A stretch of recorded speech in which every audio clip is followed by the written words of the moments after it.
नाही, मराठा समाजात खतखत आहे. देवेंद्र फडणवीस साहेबांनी विनाकारण मराठा समाजाविषयी द्वेष व्यक्त केलेला आहे. कुठं खोटे गुन्हे दाखल करणं, कुठं JCPवरती फुलं गुदाळतात म्हणून दाखल करणं, वाघोलीसारख्या महिलांवरती विनाकारण खोटे दाखल गुन्हे करणं, कुठं पूर्वी 3 महिन्यापूर्वी रॅल्या काढलेल्या त्याचे गुन्हे दाखल, साखळी उपोषणांचे केलेले पूर्वीचे.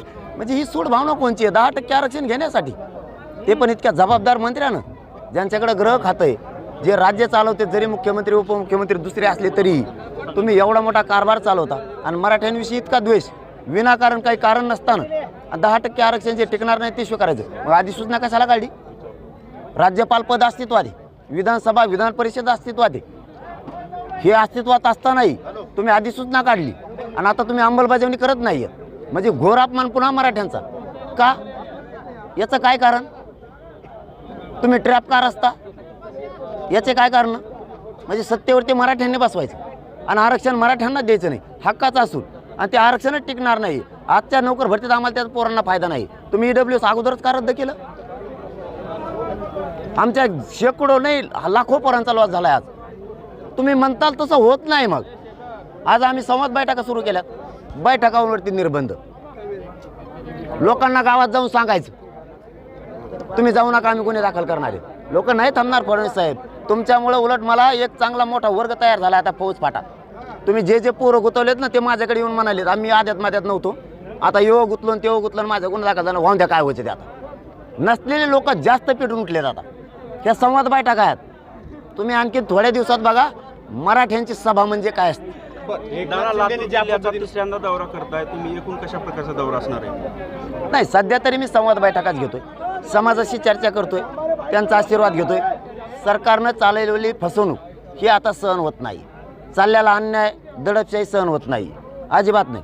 तुम्ही गुन्हे दाखल करणार म्हणजे ही कोणची पद्धत? तुम्ही या साईटने नेमणार, हो द्या दूध का दूध पाणी पाणी. ते पोलिस त्याच्यात येणार आहेत का? कोणी आदेश दिले? कोणता मंत्री आदेश देताना त्या दिवशी संपर्कात होता? कोणता आमदार होता? हे सगळे घेणार आहेत का? कारण आम्हाला माहिती आहे ते कोण कोण होती. आमच्या माता माऊल्यांचे डोके फुटले, गुन्हे आमच्यावरच झाले. 120 त्यांच्यावर दाखल होणार का? आता 307 त्यांच्यावर दाखल होणार का? म्हणजे तुम्ही एकतर तुम्हाला सरळ मीडियाच्या माध्यमातून मी जबाबदारीनं सांगतो, अहवाल तयारसुद्धा झालेला. फक्त SIT हे नाटक तुम्ही अटक करून दाखवा. भावनिक लाट काय असते तुम्हाला कळेल. फडणवीस साहेब, सगळ्यात मोठी जीवनात तुमची ही चूक असणार आहे. एवढी भावनिक लाट येणार तुमच्या आयुष्यात, कधीच एवढा सोपडा साप राजकीय झाला नसेल एवढा होणार आहे. या आयुष्यातली सगळ्यात मोठी चूक असणार आहे तुमची. तुम्ही फक्त करून बघाल, मी त्याचीच वाट बघतो. बरं, तुमचा संवाद एकनाथ शिंदेंबरोबर होत होता, त्यांनी काय शब्द दिलाय आणि फडणवीसांनी काय केलंय? तुम्ही सातत्यानं फडणवीसांवर टीका करताय, मात्र एकनाथ शिंदेंनी बरोबर तुमची चर्चा झाली होती. आरक्षणाचा जे विषय त्यांनी तुमच्याबरोबर चर्चा करून फायनल झाला होता. मग नेमकं घोडं अडलं कुठं? फडणवीस साहेबांबद्दल मी आत्तापर्यंत एकही शब्द बोललेलो नाही. त्यांनी ज्या दिवशी ट्रॅप रचला, आम्ही मुंबईला मोर्चा घेऊन चाललो होतो तेव्हापासून, त्यांनी ते लोक फोडणं, लोक नेणं, त्यांच्याकडून खोटं नाटं बोलून घेणं, वधून घेणं किंवा त्यांच्यावर दबाव आणणं, हे लोक घुसवणं, बदनाम करणं, हे जे सुरू केलं, खोटे गुन्हे दाखल. आम्हाला मान्य न्यायालयाने तारीख किती दिली? 13. एका दिवसात ते 23 कसं काय झाली? खाजगी माणसानं याचिका केली, त्याच्यात ते ॲडव्होकेट जनरल तुमच्या सरकारचे कसं काय उभा राहिले? सरकारला हे कोणचा अधिकार आहे? तुम्ही स्वतःच आमच्या विरोधात जायचं. तर मान्य न्यायालयाला तुम्ही अर्ज केला ना, उपोषण थांबवावं यांचं किंवा उपचार करायला पाठवावं, तुम्ही करू शकत होता. ही याचिका तुम्ही करू शकत होता. दुसऱ्याच्या याचिकेत तुम्हाला हस्तक्षेप करायची काय गरज? आणि तुम्ही एका रात्री ती तारीख अलीकडे घेतली कशी? पण मान्य न्यायालयाने आम्हाला न्याय दिला. त्यावेळेस त्यांनी सांगितलं तुम्ही आंदोलन चालवलेलं थांबवू शकत नाही, तो त्यांचा अधिकार आहे. दादा, तुम्हाला शरद पवारचा माणूस आहे असं बोललं जातंय. आता सध्या तुम्ही फक्त देवेंद्र फडणवीसला टार्गेट करताय आणि शरद पवारांविरुद्ध तुम्ही बोलत नाही किंवा त्यांच्या काही बोलण्यावर तुम्ही गप्प बसताय असं बोललं जातं. त्या संदर्भात काय सांगा? ते आरक्षणाच्या विरोधात बोलले का उद्या सकाळीच वाजवितो. जो बोलन मराठा आरक्षणाचा मराठा समाज त्याला सोडत नाही. आणि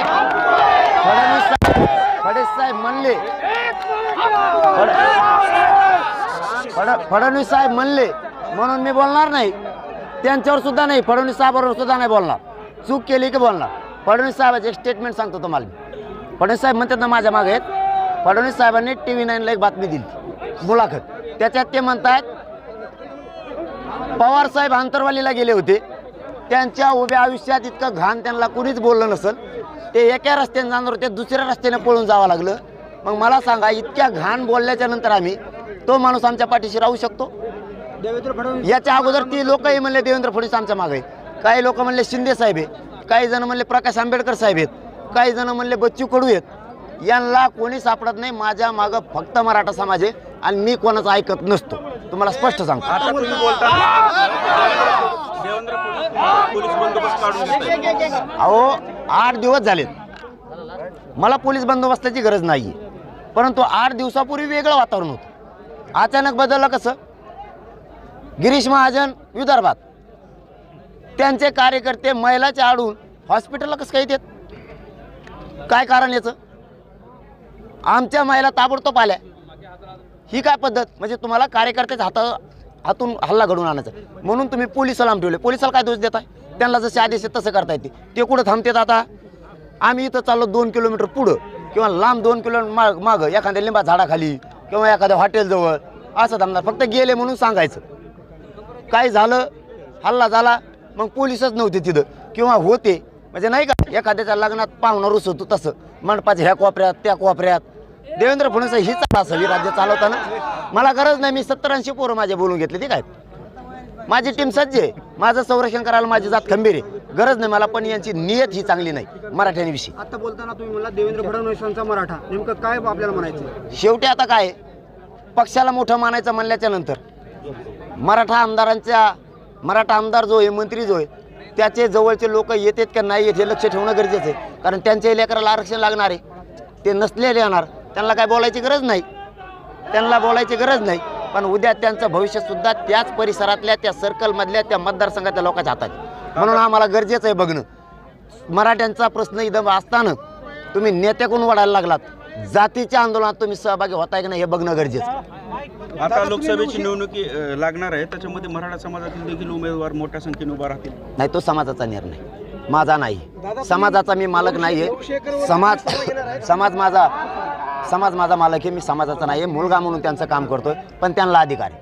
असं काही आहे का गोरगरीब मराठ्यांनी शेतकऱ्यांनी उभा राहू नये, धोत्रावाल्यांनी उभा नाही, पॅन्टवाल्यांची उभा राहावा, दलित बांधवांनी उभा राहू नये, धनगर बांधवांनी, वंजारी बांधवांनी उभा राहू नये, ऊसतोड कामगारांनी, मजुरांनी उभा राहू, असं काही आहे का?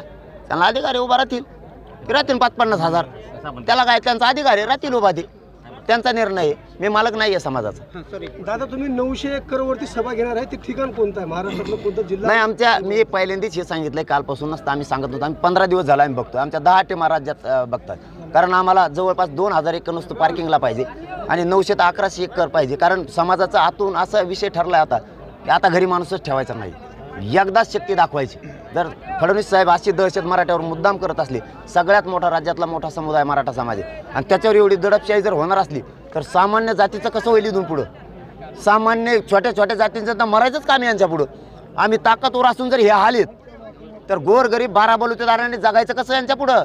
मुस्लिम बांधव, बौद्ध बांधवांनी कसं जगायचं? म्हणून आम्हाला एकत्र येणं गरजेचं आहे आणि आम्ही शांततेत एकत्र येणार आहे. आम्ही ते ठरवलं आहे. आता 900 एकर मिळाले, परंतु पार्किंगला आम्हाला कमी पडतं. ठिकाण आम्ही तुम्हाला थोड्याच दिवसात सांगणार. धन्यवाद. काय आव्हान कराल? मराठा बांधवांनी एकजूट राहावं. सगळ्या पक्षातल्या बांधवांना माझे हात जोडून विनंती, पक्षापेक्षा नेत्यापेक्षा जातीला मोठं माना, जातीचे लेकरं मोठे करा, मग राजकारण करा, ही तुम्हाला शेवटची विनंती. कारण तुम्हाला मोठं करणारे मराठ्यांचे माणसं आहेत, हे तुम्हाला मग कधीच मोठंही करणार नाहीत आणि माफसुद्धा करणार नाही. धन्यवाद.